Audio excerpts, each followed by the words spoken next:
फिर से हम एक क्वेश्चन आपको दे रहे हैं, लॉन्ग क्वेश्चन है और यह भी बहुत महत्वपूर्ण प्रश्न है। प्रश्न है एपिजियोटोमी क्या होता है, एपिजियोटोमी, ठीक है ना।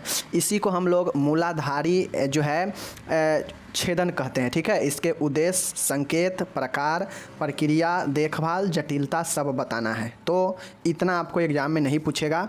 जैसे कहेगा कि एपिजियोटोमी क्या होता है, इसके प्रकार बताएं, ठीक है, इसका नर्सिंग देखभाल बताएं तथा इसका इंडेक्शन बताएं, संकेत बताएं।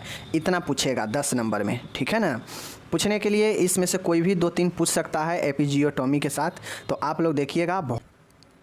देखिए एपिजियोटोमी जो होता है यह प्रसव की द्वितीय अवस्था के समय, ठीक है ना, पश्चयोनि भित्ति मतलब पोस्टेरियर वैजिनल वाल्व मतलब वैजिना के जो निचला जो पीछे वाला भित्ति होता है उस पर एक चीरा लगाया जाता है और इसी चीरा जो लगाया जाता है उसे हम लोग एपिजियोटोमी अथवा पेरियोनोटोमी कहते हैं। पेरियोनोटोमी क्यों कहते हैं, तो पेरिनियोटोमी इसलिए कहते हैं क्योंकि पेरिनियम क्षेत्र में यह चीरा लगता है, इसीलिए इसे पेरिनियोटोमी कहते हैं। समझ रहे हैं चीज़ों को।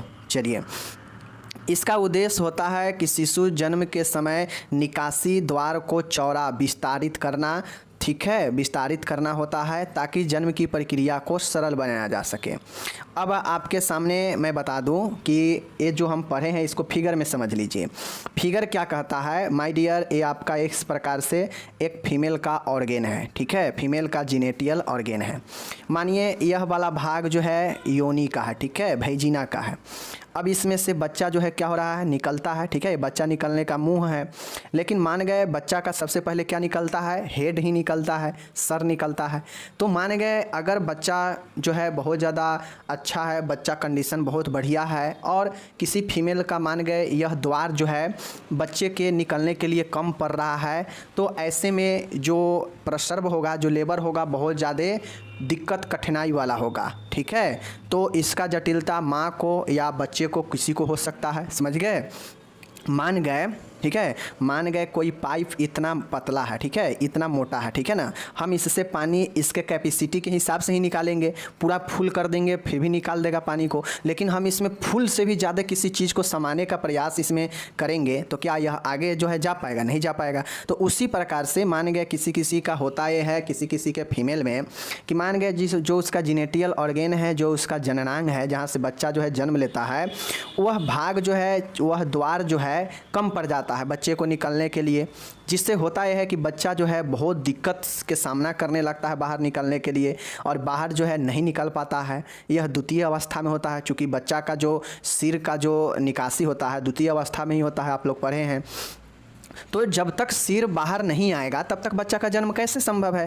तो जब प्रसव बहुत ज़्यादा दिक्कत होने लगे, बच्चा का सर बाहर ना आए, महिला को बहुत ज़्यादा जो है पेनफुल हो, तो फिर जो है क्या किया जाता है, इसी वैजिना के नीचे एक चीरा लगाया जाता है इसी क्षेत्र में, ठीक है ना।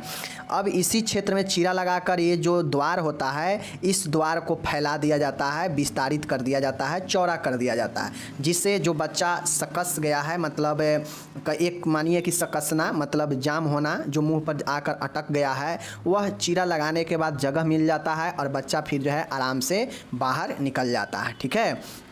तो यह मानिए एनस है, मल द्वार है, ठीक है, और एनस के ऊपर जो है क्या है आपका इतना दूर का जो क्षेत्र होता है पेरिनियम क्षेत्र जिसको बोलते हैं, इसी पेरिनियम क्षेत्र में जो है आपका यह चीरा लगता है। अब देख सकते हैं यह चीरा या तो बीचे बीच भी लग सकता है, ठीक है ना, यह क्षेत्र जो है या तो बीचे बीच लगेगा या फिर यह कुछ एंगल घुमा कर लगेगा जिसे ऑब्लिक जो है हम लोग बोलते हैं, तिरछा। तो यह जो है 40 डिग्री पर, 50 डिग्री पर, ठीक है ना, बीच मध्य वाले यह कोण से ये ऐसे भी एंगल पर चीरा लगा जा सकता है या सीधा भी लग सकता है, ठीक है ना।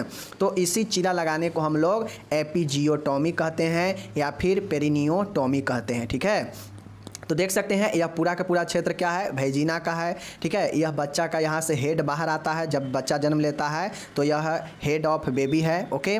उसके बाद यह जो क्षेत्र है, इतना क्षेत्र में जो चीरा लगता है, यह चीरा जो है हो सकता है तिरछा ऐसे भी लगा दिया जाए, ऐसे भी लगा दिया जाए, ठीक है ना। तो यह क्षेत्र जो है पॉसिबिलिटी होता है एपिजियोटोमी एंगल का, इतना एंगल पर लेकर 90 से लेकर मतलब सीधा सीधा से लेकर इतना एंगल पर पॉसिबिलिटी होती है एपिजियोटोमी की, ठीक है। और यह आपका एनस है। एनस के ऊपर से लेकर, ठीक है ना, ये जो वैजिना है इसके नीचे वाला जो भाग होता है ये जो है पोस्टीरियर वाल इसको बोलते हैं। इस पोस्टीरियर वाल में ही जो है वैजिना के पोस्टीरियर वाल में जो है चीरा लगाना ही एपिजियोटोमी कहलाता है, ठीक है, जिससे प्रसव होना आसान व सुगम हो जाता है। और यह कब होता है? तो जब प्रसव लेने में द्वितीय अवस्था में बहुत ज़्यादा दिक्कत की कठिनाई हो और बच्चा जो है बाहर ना आ पा रहा हो, तो उस कंडीशन में वैजिना के निचले वाले भाग यानी पोस्टीरियर वाल में एक चीरा लगाया जाता है और यह चीरा जो है एपिजियोटोमी कहलाता है, जिससे बच्चा जब चीरा लगाने के बाद यह फैल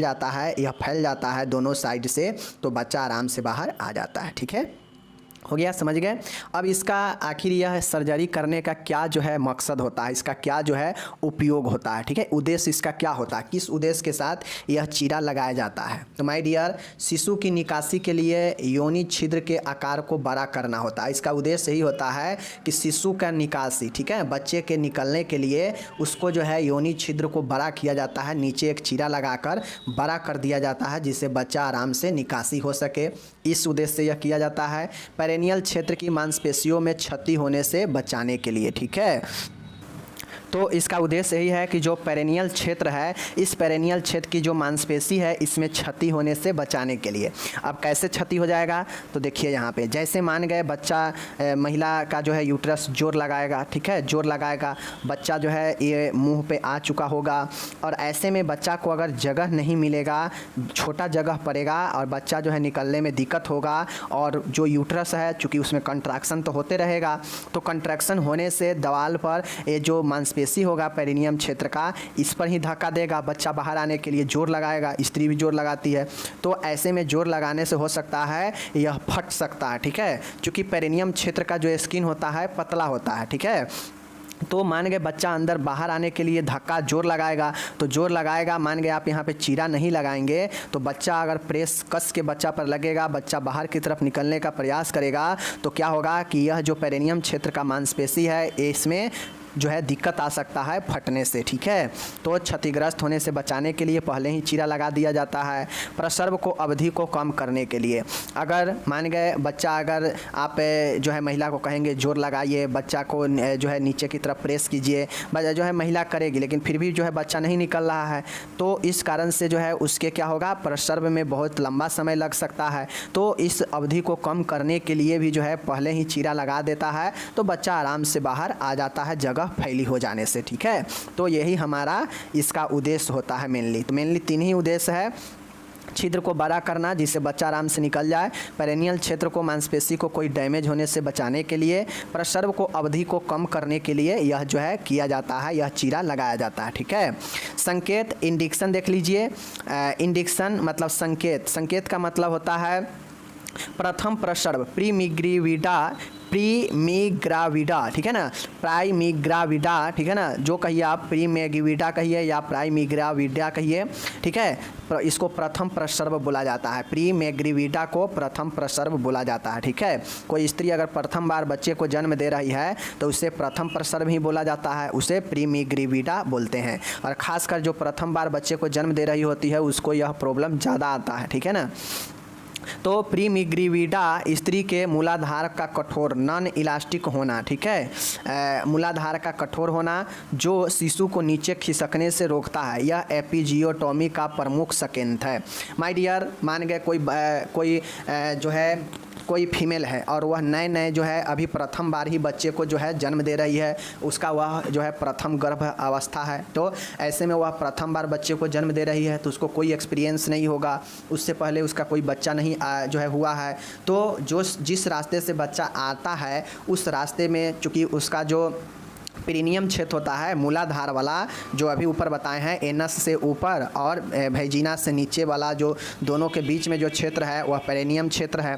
तो वहाँ पे जो उसका जो कठोर होने के कारण, चूँकि वह प्रथम बार प्रसव के पीरियड में है, कंडीशन में है, प्रथम बार जन्म दे रही है बच्चे को, तो वह कठोर रहता है, ठीक है। वह कठोर रहता है, उससे पहले कुछ हुआ नहीं है, तो वह कठोर होने से बच्चे को जो है बाहर निकलने से, नीचे खिसकने से रोकता है, वह वाला क्षेत्र पेरिनियम क्षेत्र, तो उस पर रोकता है। इसलिए वहाँ पे एक चीरा लगा देते हैं जिससे वह क्षेत्र बड़ा हो जाता है, मुंह बड़ा हो जाता है भेजिना का, और बच्चा आराम से निकल जाता है। और यह जो है एपिजियोटोमी का, ठीक है ना, प्रमुख संकेत होता है। जहाँ पे प्रथम बार प्रसव होता है प्रीमिग्रीविडा में, यह एपिजियोटोमी प्रमुख रूप से किया जाता है, तो यह प्रथम संकेत होता है, ठीक है। और यह प्रमुख भी होता है क्योंकि उसका मूलाधार पेरिनियम नॉन इलास्टिक होता है, यानी कठोर होने के कारण। इलास्टिक होगा तो आराम से फैल जाएगा और बच्चा निकल जाएगा, लेकिन कठोर हो रहता है, नॉन इलास्टिक रहता है वो, इसीलिए उस पर चीरा लगाया जाता है, ठीक है। माँ अथवा शिशु को कष्ट से बचाना, अर्थात द्वितीय अवस्था की अवधि को कम करना। अब इसका जो है संकेत यह भी होता है इंडेक्शन। इंडेक्शन के मतलब होता है संकेत। संकेत का मतलब है कि एपिजियोटोमी कहाँ करने का जो है संकेत देता है कि किस कंडीशन में एपिजियोटोमी किया जाएगा, और वही कंडीशन संकेत होता है, ठीक है। तो माँ तथा शिशु को कष्ट से अगर बचाना है, द्वितीय अवस्था की अवधि को कम करना है, यानी जल्दी प्रसव करवा लेना है, तो क्या करना होगा, एपिजियोटोमी एक अच्छा और एक संकेत वाला जो है यह होता है, ठीक है। किसी असमान प्रसव ब्रीच लेवर की स्थिति में, कोई अगर असमान प्रसव हो, मतलब प्रसव होने में कोई दिक्कत हो, असमान हो, सामान्य न हो, तो उस कंडीशन में भी यह किया जा सकता है। तो कुछ खास इसका संकेत है नहीं, आप लोग को मैं बता दिया कि नॉन इलास्टिक यानी प्रीमिग्रीविडा वाले में किया जा सकता है और प्रमुख संकेत होता है माँ और बच्चे को कष्ट से, अर्थात सेकेंड जो स्टेज है उसको अवधि को कम करने के लिए, और किसी असमान प्रसव में भी यह किया जाता है। समझ गए चीज़ों को, कोई दिक्कत नहीं। चलिए अब माय डियर इसका प्रकार, अब हमको प्रकार के बारे में भी बताना है कि एपिजियोटोमी के कितने प्रकार होते हैं, कितने प्रकार से चीरा लगाते हैं। तो एपिजियोटोमी का चीरा निम्न प्रकार से लगाया जाता है। मुख्यतः दो प्रकार से यह जो है चीरा लगाया जाता है, ठीक है। पहला है मेडियन। मेडियन के मतलब होता है मध्य, ठीक है। तो इसमें चीरा जो है मध्य रेखा पर लगाया जाता है। मैंने अभी ऊपर बताया कि क्रॉस वाला जो देखे हैं उससे नीचा एनस के जो बीच वाला जो क्षेत्र है इस पर लगेगा, या जो बिचला यहाँ पे 50 डिग्री ऊपर में दिया गया था उस वाले एंगल पर लगेगा, नहीं तो इस एंगल पर लगेगा। यह ऑब्लिक होता है, तिरछा, और यह सीधी मध्य रेखा के बीच में। तो एक चीरा या तो यहाँ से यहाँ इस पर लग सकता है, या तो एक सीधा चीरा लगेगा, यही दो चीरा होता है, ठीक है।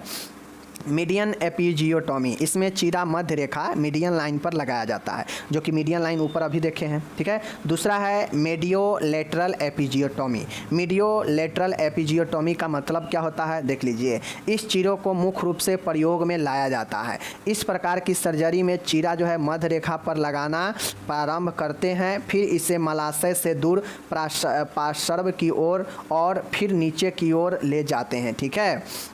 मतलब ए वाला जो चीरा होता है, इंसिजन होता है, यह शुरू तो करते हैं मध्य से ही, मिडिल पॉइंट से ही। भेजिना के नीचे वाला जो बाल है उसको मिडिल पॉइंट से ही शुरू करते हैं, लेकिन मध्य रेखा पर लगाना प्रारंभ करते हैं, लेकिन फिर जो है मलाशय से दूर, मतलब जैसे यहाँ मलाशय है और यहाँ जो है मध्य पॉइंट है भेजिना का, यहाँ से लगाना प्रारंभ करते हैं और मलाशय से दूर, मतलब इससे दूर इधर जो है लाते हैं, ठीक है। इससे दूर जो है ये ऐसे जो है परासर्व की ओर जो है इसे हम लोग नीचे की तरफ चीरा लगाते हुए लाते हैं। मतलब सीधा कहिए कि मलाशय से दूर मिडिल पॉइंट से शुरू करते हैं और मलाशय से दूर जो है तिरछी जो है हम लोग इसको चीरा लगाते हैं, ठीक है, नीचे की तरफ।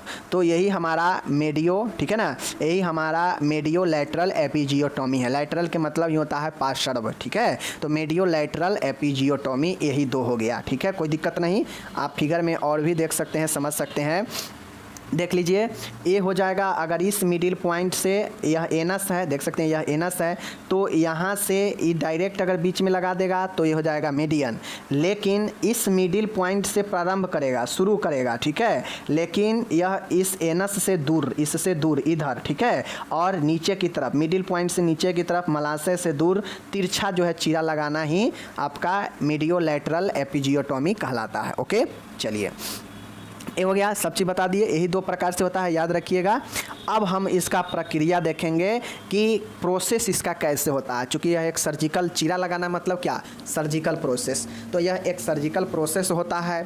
तो इसको जो है कैसे किन किन प्रोसेस के तहत जो है यह चीरा लगाया जाएगा, चलिए हम इसको देखते हैं। तो प्रोसीड्यूर है, प्रक्रिया है। एपिजियोटॉमी को निम्न चरणों में पूरा किया जाता है। एपिजियोटॉमी जो होता है इसको निम्न स्टेप में आपको पूरा किया जाता है। कौन कौन से स्टेप है, चलिए देख लीजिए। तो ये जो प्रोसेस है, प्रोसीड्यूर है, प्रक्रिया है। फर्स्ट पॉइंट है हमारा कि पेरेनियम के फूली हुई त्वचा, मतलब पेरेनियम चूँकि आप लोग देखे हैं, मैं बता दिया, बार बार फिगर पर जाने की ज़रूरत नहीं है।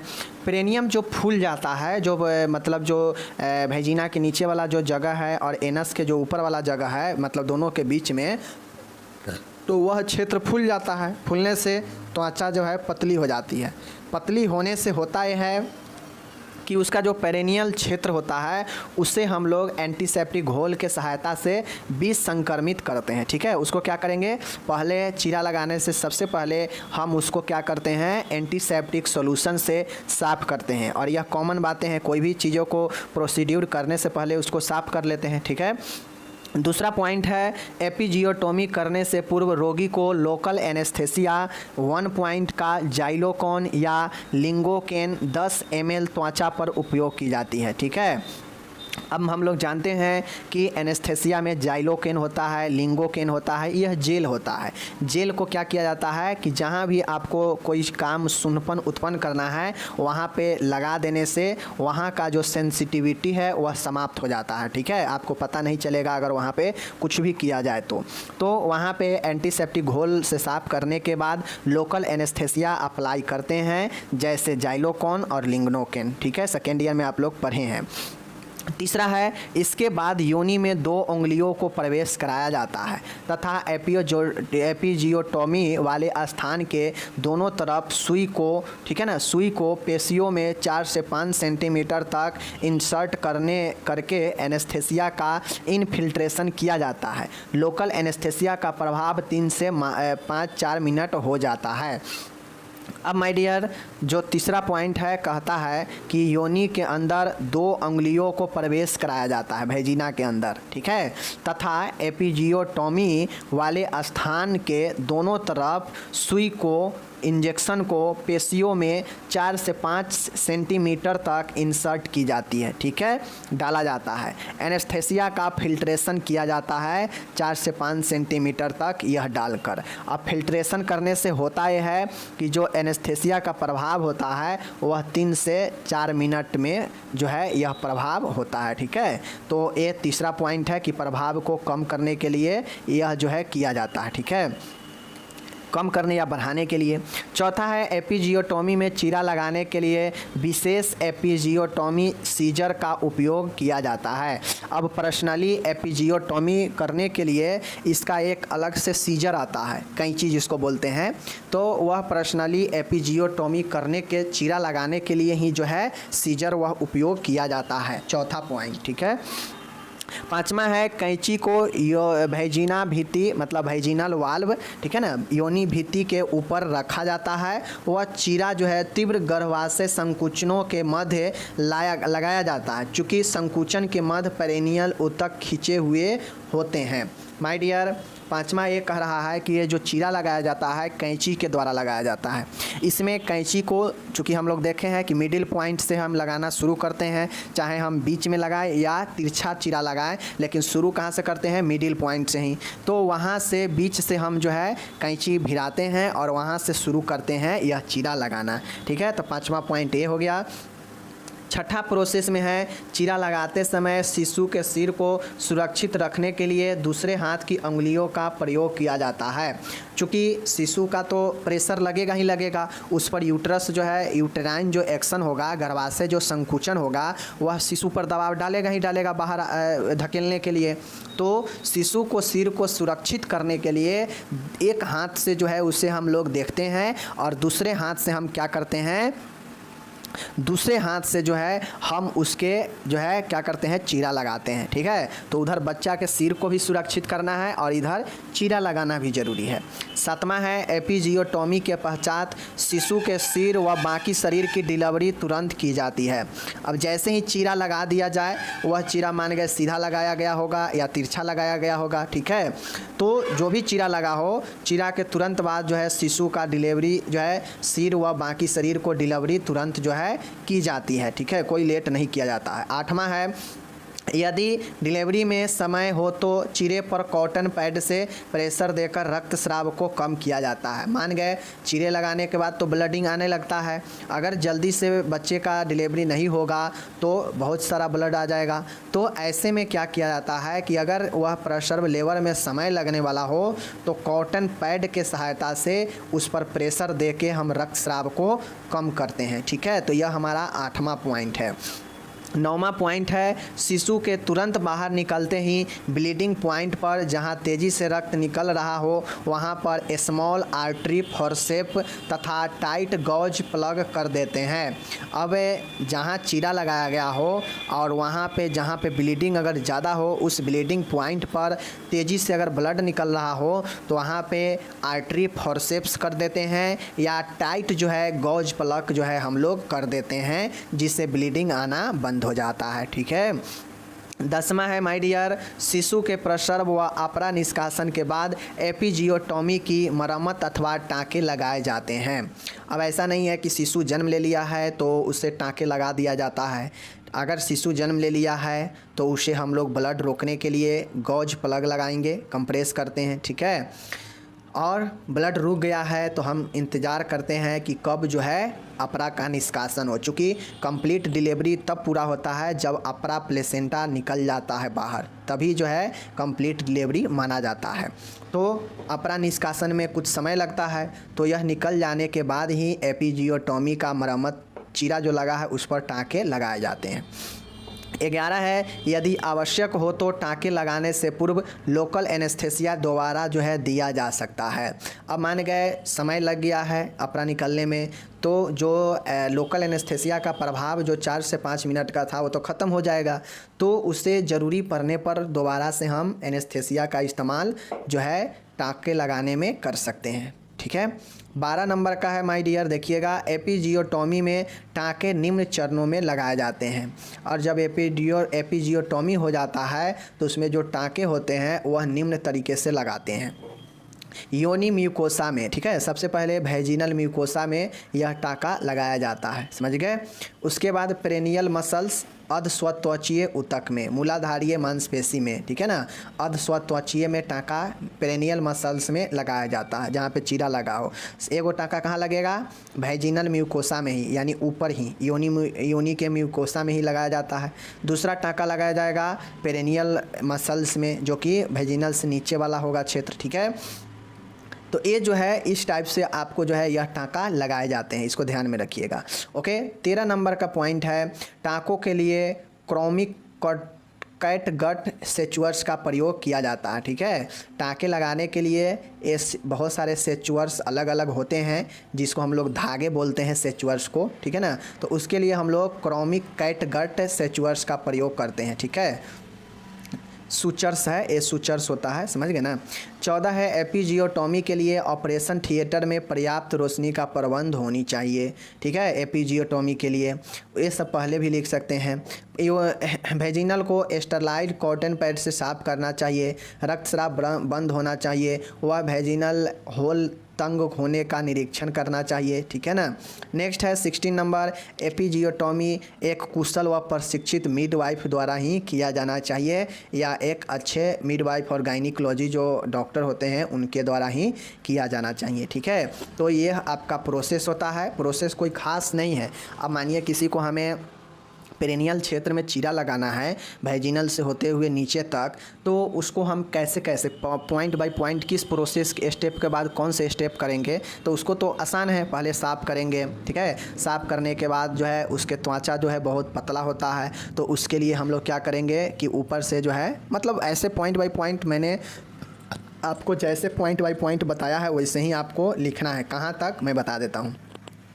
आपको जो है कम से कम जो है 13 पॉइंट तक एकदम लाइन बाय लाइन लिखना पड़ेगा। चूँकि यह प्रोसीड्यूर है, प्रक्रिया है, तो 1 के बाद 2, 2 के बाद 3, 3 के बाद 4, 4 के बाद 5, 5 ऐसे ही करते करते 13 तक आपको जो है एकदम लाइन बाय लाइन यहाँ पे जो दिया गया है वही लिखना पड़ेगा, ठीक है।